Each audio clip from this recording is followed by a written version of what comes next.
యోబు యొక్క స్నేహితులు నమ్మకమైన స్నేహితులని అన్ని పరిస్థితులలో యోబును వెన్నంటి ఉండేవారుగా ఉన్నారని గడిచిన భాగంలో తెలుసుకున్నాం. అయితే మనం గమనించిన మరొక విషయం ఏంటంటే, యోబుకు చాలామంది స్నేహితులు ఉండి ఉంటారు, కానీ వారిలో ముగ్గురు గురించే ఇక్కడ ప్రస్తావించినట్టుగా ముగ్గురు పేర్లు ప్రస్తావించారు. 4 వ్యక్తులు యోబును దర్శించడానికి వచ్చారు అని మనం తెలుసుకునే ప్రయత్నం చేశాం.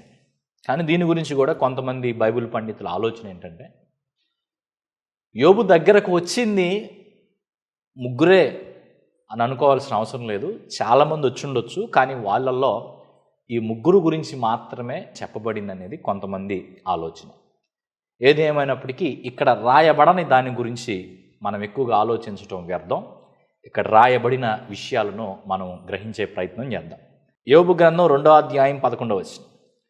తేమానీయుడైన ఎలీఫజు, షూహీడైన బిల్దదు, నయమాతీయుడైన జోఫరు అను యోబు ముగ్గురు స్నేహితులు అతనికి సంభవించిన ఆపదలన్నిటిని గూర్చి వినినవారై అతనితో కలిసి దుఃఖించుటకును అతనిని ఓదార్చుటకును పోవాలని ఆలోచించుకొని తమ తమ స్థలములను విడిచి వచ్చిరి. ఇక్కడ ప్రస్తావించబడినటువంటి ముగ్గురు పేరుల్లో మొదట తేమానీయుడైన ఎలీఫజు అనేటువంటి ఆయన గురించి మనం చూస్తూ ఉన్నాం.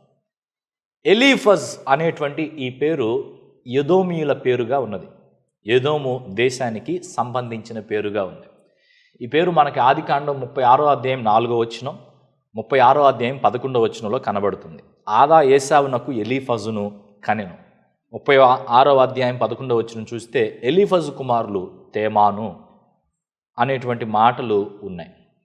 ఇక్కడ ఈ సందర్భంలో మనం చదివిన ఆదికాండం 36వ అధ్యాయం 4వ వచనం 11వ వచనంలో ఉన్నటువంటి ఎలీఫజ్ ఎవరంటే ఏశావు యొక్క కుమారుడు. ఏశావు యొక్క కుమారుడు అంటే ఇస్సాకు యొక్క మనముడు అవుతాడు. కానీ అక్కడున్న ఎలీఫజు ఇక్కడున్న ఎలీఫజు ఒకరేనా? కాదు, ఒకరే అని మనం చెప్పటానికి వీల్లేదు.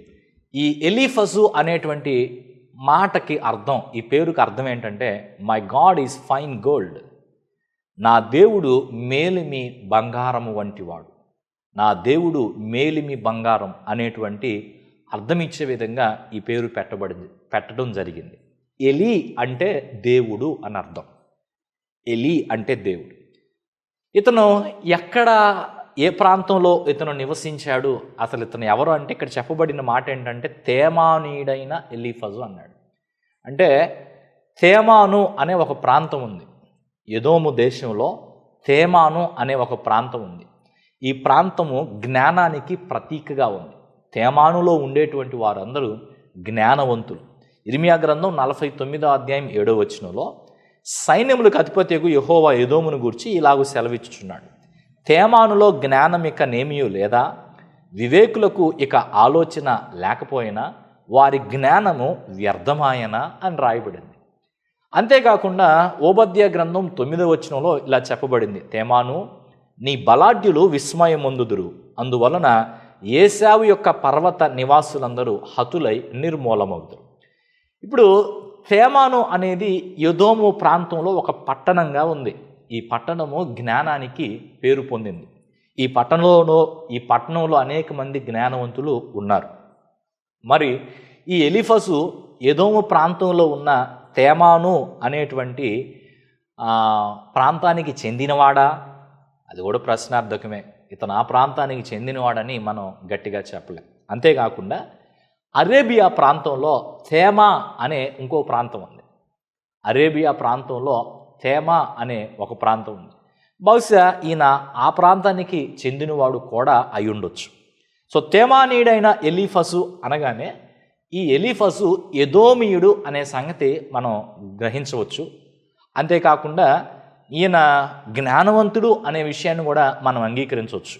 కానీ ఈయనే ఏశావు కుమారుడని కానీ, ఈయన ఎదోము ప్రాంతంలో ఉన్న తేమాను అనే పట్టణానికి చెందినవాడని కానీ, లేదా అరేబియా ప్రాంతంలో ఉన్న తేమా అనే ప్రాంతానికి చెందినవాడని కానీ మనం సంపూర్ణంగా నిక్కచ్చిగా చెప్పలేం. ఇక రెండో వ్యక్తి గురించి చూస్తే ఈ ఎలీఫజ్ గురించి ఇంకొన్ని విషయాలు తర్వాత మనం చూద్దాం. రెండో వ్యక్తి చూస్తే షూహీడైన బిల్దదు. షూహీడైన బిల్దదు అనే మాట రాయబడింది. బిల్దదు అనేటువంటి ఈ పేరు బైబిల్లో ఇంకెక్కడా ఉపయోగించబడలేదు. బిల్దదు గురించి మనం నేర్చుకునేది, తెలుసుకునేది కేవలము యోబు గ్రంథంలో మాత్రమే. అయితే షూహీయుడు అని ఈయన గురించి చెప్పబడింది. షూహీయుడు అంటే షూయ అనే వ్యక్తికి ఇతను సంబంధించిన వాడు అని చెప్పొచ్చు. షూయ అనే వ్యక్తికి సంబంధించిన వాడు. మరి ఈ షూయ ఎవరు అంటే, అబ్రహాముకు కెతూరా ద్వారా ఒక కుమారుడు పుట్టాడు. ఆ కుమారుడు పేరు షూయ. ఆదికాండం 25వ అధ్యాయం 1-2 వచనాలు చూస్తే, అబ్రహాము మరలా ఒక స్త్రీని వివాహం చేసుకొనెను, ఆమె పేరు కెతూరా. 2వ వచనం, ఆమె అతనికి జిమ్రాను, యొక్షాను, మెదాను, మిద్యాను, ఇష్బాకు, షూవహు అను వారిని కనెను. షూవ. సో ఈ విధంగా అతను షూహీయుడు అంటే బహుశా ఈ కుటుంబానికి సంబంధించిన వాడు అని కొంతమంది భావించవచ్చు. కానీ దీన్ని కూడా మనం గట్టిగా బల్లగుద్ది చెప్పటానికి అవకాశం అయితే లేదు. మూడవది, నయమాతీయుడైన జోఫరు. నయమాతీయుడైన జోఫరు. జోఫరు అనేటువంటి ఈ పేరు కూడా యోబు గ్రంథంలో మాత్రమే చెప్పబడింది. ఇంకెక్కడ ఈ పేరు మనకి కనబడదు. అయితే ఈయన ఎవరు అని అంటే ఒక మాట అర్థమవుతుంది మనకి, నయమాతీయుడు. ఈ నయమాతీయుడు అనే దాని గురించి కూడా మనకేమీ తెలియదు. కొంతమంది ఏమంటారంటే నయమాతీయుడు అంటే బహుశా నామా అనేటువంటి ఒక పట్టణం ఉంది. నామా అనేటువంటి ఒక పట్టణం ఉంది. ఈ పట్టణం ఎక్కడుందంటే యెహోషువ గ్రంథం 15వ అధ్యాయం 41వ వచనంలో ఈ పట్టణాన్ని గురించిన ప్రస్తావన చేయబడింది. ఆ యొక్క పట్టణము కనానీయుల పట్టణంగా ఉంది. యూదులకు అనగా యోధా గోత్రానికి అది స్వాస్యంగా ఇవ్వబడింది. బహుశా ఈయన ఆ పట్టణానికి సంబంధించిన వాడేమో అనేటువంటి ఆలోచన కొంతమంది వ్యక్తపరిచారు. కానీ ఇంతకుముందు భాగంలో చెప్పినట్టుగానే ఈ విషయాన్ని కూడా మనము స్థిరపరచలేము, అలాగని కరెక్ట్ కాదని కూడా చెప్పలేం. ఇక నాలుగో వ్యక్తి గురించి ఇక్కడ ప్రస్తావించలేదు, కానీ ఆయన కూడా వచ్చాడు. ఆయన పేరు ఎలీహు. ఎలీహు అనేటువంటి ఈ వ్యక్తి ఆ యోబు గ్రంథం 32వ అధ్యాయంలో మనకు పరిచయం అవుతాడు. మొదట మనం ఎలీఫజ్ గురించి ఆలోచన చేద్దాం. ఎలీఫజ్ గురించి ఆలోచన చేస్తూనే ఈయన స్నేహితుల గురించి ఇంకొన్ని విషయాలు మనం తెలుసుకునే ప్రయత్నం చేద్దాం. ఎలీఫజ్ గురించి ఇక్కడ చేయబడిన ప్రస్తావనను బట్టి ఎలీఫజు పేరు మొదటిగా చెప్పబడింది. అది అందరూ గమనించాలి. మొదటిగా ఈయన పేరు చెప్పబడింది అని అంటే బహుశా ఉన్న ముగ్గురులో ఈయన పెద్దవాడై ఉండొచ్చు. ఉన్న ముగ్గురులో ఈయన పెద్దవాడై ఉండొచ్చు. అంతేకాకుండా ఈ యోబు స్నేహితులు ఒక్కొక్కళ్ళు 3 సార్లు మాట్లాడతారు యోబు గ్రంథంలో. ఒక్కొక్కరు 3 సార్లు మాట్లాడినప్పుడు మొదట మాట్లాడే వ్యక్తి ఈయనే. ప్రతిసారి కూడా ముందు మైక్ తీసుకునేవాడు, లేకపోతే ముందు మాట్లాడేటువంటి వ్యక్తి ఈ ఎలీఫజ్. సో అంతేకాకుండా ఈయన మాట్లాడిన ఆ ప్రసంగాలు ఎలా ఉన్నాయంటే మెచ్యూర్డ్గా ఉన్నాయి, లోతైనవిగా ఉన్నాయి. ఆ ప్రసంగాల్లో, ఆ సందేశంలో ఆయన మాట్లాడిన ఆ సంభాషణలో ఉన్నటువంటి విషయాలు చూస్తే అవి చాలా లోతైనవిగా ఉన్నాయి. నాలుగవదిగా ఈయనను దేవుడు ఎలా చూశాడంటే యోబు గ్రంథం 42వ అధ్యాయం 7వ వచనంలో యెహోవా యోబుతో ఆ మాటలు పలికిన తర్వాత ఆయన తేమాడైన ఎలీఫజ్తో ఇలాగ సెలవిచ్చాను, నా సేవకుడైన యోబు పలికినట్లు మీరు నన్ను గూర్చి యుక్తమైనది పలకలేదు గనుక నా కోపం నీ మీదను నీ ఇద్దరు స్నేహితుల మీదను మండుచున్నది అన్నాడు. అంటే ఏంటంటే ఆ ఇద్దరు స్నేహితులకు, ఎలీఫజ్తో పాటు వచ్చిన ఇద్దరు స్నేహితులకు అనగా బిల్దదు, జోఫరు అనేటువంటి ఇద్దరు స్నేహితులకు ఈయన్ను ప్రతినిధిగా దేవుడు చూశాడు. ఎలీఫజ్ గురించి ఇక్కడ 4 విషయాలు చెప్పానండి మీకు. 1, ఈయన ఉన్నవారిలో పెద్దవాడు. 2, ఈయన మొదట మాట్లాడాడు. 3, ఈయన యొక్క ప్రసంగాలు చాలా పరిపక్వమైనవిగా, లోతైనవిగా ఉన్నాయి. 4, ఎలీఫజ్ను ఇక్కడ దేవుడు మిగతా ఇద్దరు స్నేహితులకు రిప్రజెంటేటివ్గా, ప్రతినిధిగా చూశాడు. రైట్. ఈ స్నేహితులను కూర్చున్నటువంటి పరిచయం అయిపోయింది. ఇప్పుడు ఈ స్నేహితుల ద్వారా మనము ఏం నేర్చుకోవాలి, ఈ స్నేహితులు మనకు ఏం నేర్పిస్తున్నారు అనేది ఆలోచన చేసే ప్రయత్నం చేద్దాం. మరలా 2వ అధ్యాయం 11వ వచనాన్ని మనం గమనిస్తే ఆ ముగ్గురు పేర్లు మనం చూసాం ఇప్పటి వరకు. యోబు ముగ్గురు స్నేహితులు అతనికి సంభవించిన ఆపదలన్నిటిని గూర్చి వినినవారై అతనితో కలిసి దుఃఖించుటకును అతనిని ఓదార్చుటకును పోవలనని ఆలోచించుకొని తమ తమ స్థలములను విడిచి వచ్చిరి. యోబు స్నేహితుడి నుండి ఈ వచనంలో 3 పాఠాలు మనం నేర్చుకోవచ్చు. యోబు స్నేహితుల నుండి ఈ వచనంలో 3 పాఠాలు మనం నేర్చుకోవచ్చు. ఈ సందేశంలో ఒకదాని గురించి మనం ఆలోచన చేద్దాం, మిగతావి రాబోయే భాగాల్లో చూద్దాం. మొదటిగా ఏంటంటే, యోబు స్నేహితులు ఏం చేశారు? యోబుకు సంభవించిన ఆపదలన్నిటిని గురించి విన్నారు అని రాయబడింది. యోబు స్నేహితులు యోబుకు కలిగిన ఆపదలన్నిటి గురించి విన్నారు. ఇది మనకు ఏమి నేర్పుతుందంటే, మనము మన స్నేహితుల యొక్క బాగోగుల గురించి మనం తెలుసుకోవాలి. వాళ్ళ యొక్క మంచి చెడ్డలు తెలుసుకోవాలి. వాళ్ళ యొక్క ఆపదలు, వాళ్ళకి కలుగుతున్న మంచి గురించి మనం తెలుసుకోవాలి. ఇప్పుడు యోబు స్నేహితులకు యోబుకు కలిగిన ఆపదల గురించి ఎలా తెలిసింది? ఎలా తెలుసుకున్నారు వాళ్ళు? దాని గురించి మనకు బైబిల్లో రాయబడలేదు, కాబట్టి మనకి తెలియదు. ఎవరు ఆ విషయాలను వారికి చేరవేశారు? తెలియదు. వాళ్ళే దాని గురించి తెలుసుకునే ప్రయత్నం చేశారా? తెలియదు. కానీ ఒక్కటి మాత్రం స్పష్టంగా చెప్పచ్చు. అదేంటంటే, ఇప్పుడు ఈ ప్రాంతాల నుండి, ఇప్పుడు మనం ఈ ఊరిలో ఉంటున్నాం, ఈ ఊరు నుంచి ఇంకొక ఊరికి మనం ప్రయాణాలు చేస్తూ ఉంటాం. ఆ ఊరికి ఈ ఊరికి తిరుగుతూ ఉంటాం. ఆ ఊరికి ఈ ఊరికి మనుషులు తిరిగేటప్పుడు ఏం జరుగుతుంది? ఒక ఊరిలో జరిగిన విషయాలు ఇంకొక ఊరిలో చెప్పుకుంటూ ఉంటారు. ఆ ఊరిలో జరిగిన మంచి కానీ ఆ ఊరిలో జరిగిన చెడు కానీ ఇంకొక ఊరికి చాలా త్వరగా మోసుకొని పోబడుతుంది. ఆ ఊరిలో పెళ్లి జరిగింది, ఎంత బాగా జరిగిందో, లేకపోతే ఆ ఊరిలో ఈ దొంగతనం జరిగింది, చాలా భయంకరంగా జరిగింది. ఇట్లా జరిగిన మంచి గురించి కానీ జరిగిన చెడు గురించి కానీ ఊరూరా మాట్లాడుకోవటం, ఈ ఊరు నుంచి ఆ ఊరికి దాని గురించి తెలియపరుచుకోవటం అనేది సర్వసాధారణం.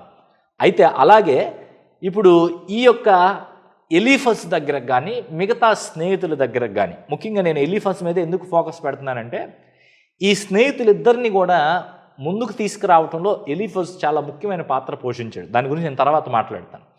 సో ఆ స్నేహితులకు ఈ విషయాలను ఎవరు చేరవేసి ఉంటారంటే, ఆ ఊరు ఈ ఊరు తిరిగేటువంటి వారు ఏదో ఒక రకంగా ఆ విషయాలు చేరవేసి ఉండొచ్చు. వాళ్ళు ఆ విషయాల గురించి, ఇప్పుడు కొంతమంది వ్యాపారం చేసేవాళ్ళు ఉంటారు, వీళ్ళు ఆ ఊరు ఈ ఊరు తిరుగుతూ ఉంటారు కనుక ఆ ఊరు ఈ ఊరు తిరిగేటువంటి ఆ వ్యాపారస్తులు పలానూరులో అట్ట జరిగింది, ఈ ఊర్లో ఎట్ట జరిగిందని చెప్తే దాన్ని బట్టి యోబుకు కలిగిన ఆపదల గురించి ఈ స్నేహితులు తెలుసుకొని ఉండొచ్చు. ఇది ఒకటే.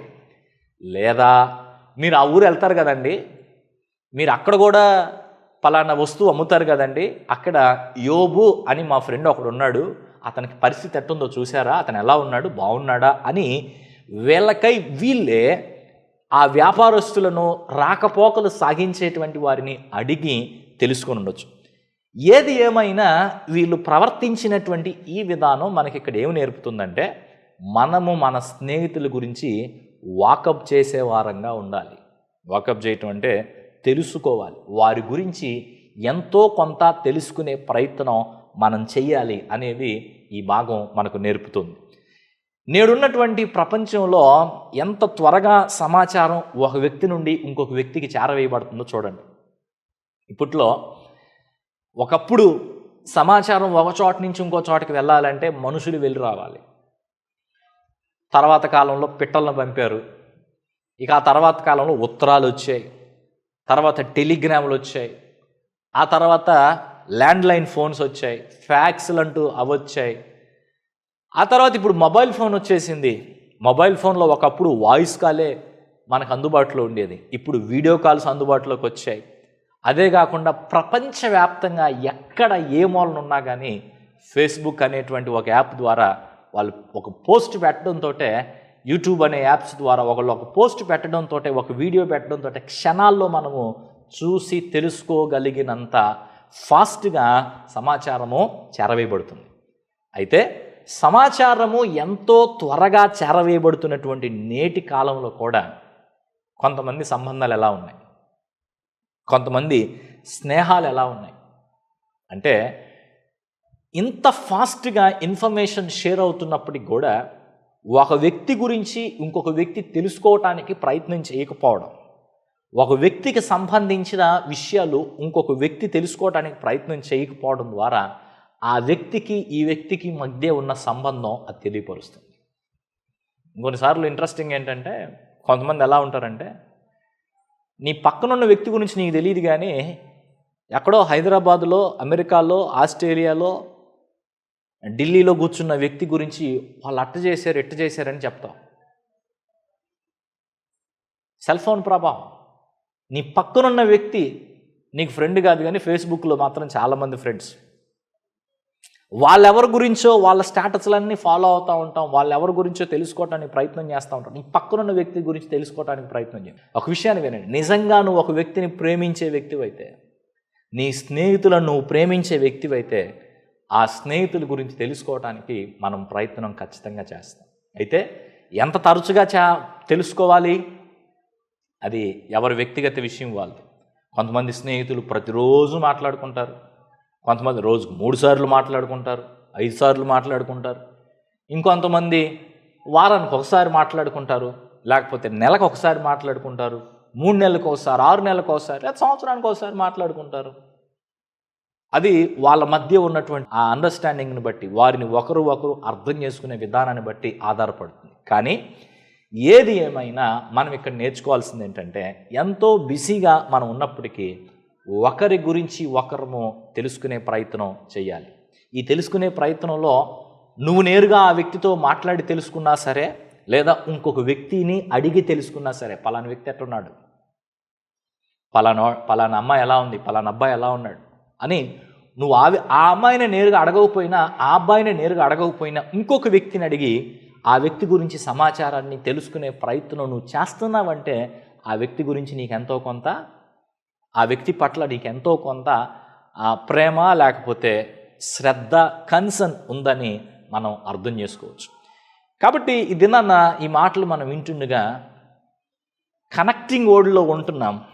ఒకరిని ఒకరు చాలా త్వరగా కలిపేటువంటి ప్రపంచంలో ఉంటున్నాం, కానీ డిస్కనెక్టెడ్ లైఫ్ మనం బ్రతుకుతూ ఉన్నాం. ఈ స్నేహితులు చూడండి, అప్పట్లోనే ఒకరికి సంబంధించిన విషయాలు ఇంకొకరు తెలుసుకున్నారు. మనం కూడా మన స్నేహితుల గురించి మంచి చెడ్డలు తెలుసుకునే వారంగా ఉండాలి. ఎందుకంటే ఎప్పుడైతే ఆ మంచి చెడ్డలు ఒకరి గురించి ఒకరు తెలుసుకుంటామో దాని ద్వారా ఈ 2 స్పందనలు మనలో కలుగుతాయి. మంచిగా వారి యొక్క జీవితం కొనసాగుతుంది అని మనం తెలుసుకున్నప్పుడు దాన్ని బట్టి దేవుణ్ణి మనము స్తుతించే ప్రయత్నం చేస్తాం. ఒకవేళ వాళ్ళ జీవితం సరిలేదు అనేది మనకు అర్థమైతే అప్పుడు మనం ఏం చేస్తాం, వారిని బట్టి దేవునిగా ప్రార్థన చేయటం, వారి జీవితాన్ని సరిదిద్దే ప్రయత్నం చేయటం, వారికి అవసరమైన సహాయం ఏదైనా చేయడానికి ముందుకు రావటం అనేది జరుగుతుంది. కానీ అసలు తెలుసుకునే ప్రయత్నమే చేయకపోతే, తెలుసుకోవటానికి ఇష్టపడకపోతే, తెలుసుకోకపోతే ఇవేవి జరగటానికి అవకాశం. కాబట్టి మన స్నేహితుల గురించి తెలుసుకోవటానికి ప్రయత్నం చేద్దాం. వారి గురించిన మంచి చెడ్డల విషయాలు తెలుసుకునే ప్రయత్నం చేద్దాం. ఎంత తరచుగా తెలుసుకుంటామనేది అది మీ వ్యక్తిగతమైనప్పటికీ కనీసం ఆ వ్యక్తి గురించిన అవగాహన కలిగి ఉండి నువ్వు ఒక నిజమైన ఫ్రెండ్ అని, ఒక మంచి స్నేహితుడు అని, స్నేహితురాలు అని మనము ఆ వ్యక్తులకు మాదిరి కనబరిచేటువంటి వారుగా ఉందాం. దేవుడు మన గురించి ఎరిగిన వాడుగా ఉన్నాడు. మన జీవితంలో ప్రతి విషయాన్ని ఆయన తెలిసిన వాడుగా ఉండి మనకు అవసరమైన వాటన్నింటినీ మనకు అనుగ్రహిస్తూ ఉండగా మనం మంచి స్నేహితుల వలె ప్రవర్తించటకు తీర్మానం చేసుకుందాం. పరిశుద్ధుడైన తండ్రి, నీకు వందనాలు. మేము మా జీవితాల్లో మా స్నేహితుల పట్ల ఆలోచన కలిగి ఎవరో ఏమైతే నాకేంటి అనే విధానం కాకుండా, మాకు ఎవరైతే స్నేహితులుగా ఉన్నారో, మేము ఎవరితో అయితే స్నేహం చేస్తున్నామో ఆయా వ్యక్తుల బాగోగులను గూర్చి తెలుసుకునే వారంగా, వారి గురించి వినేవారంగా ఉండటానికి సహాయం చేయండి. ఒకరితో ఒకరు మంచి సంబంధం కలిగి మేము జీవించినట్లు మాకు మీరు నేర్పమని ప్రార్థన చేస్తున్నాం. ఈ మాటలు విని ఎవరెవరైతే ఇది మొదలుకొని నా స్నేహితునితో నేను ఒక చక్కని సంబంధం కలిగి ఉండాలని తీర్మానం చేసుకుంటున్నారో వారు చేసుకుంటున్న ఆ తీర్మానాన్ని మీరు స్థిరపరిచి ఆ ప్రకారంగా మంచి సంబంధాలు వారి మధ్య ఏర్పడినట్లు కృప చూపమని యేసయ్య నామములో వేడుకుంటున్నాం తండ్రి, ఆమెన్. ప్రభు మీకు తోడయండి. మీ జీవితంలో మంచి సంబంధాలు మీ స్నేహితులతో కలిగి కొనసాగునట్లు సహాయం చేయనుగాక. ఆమెన్.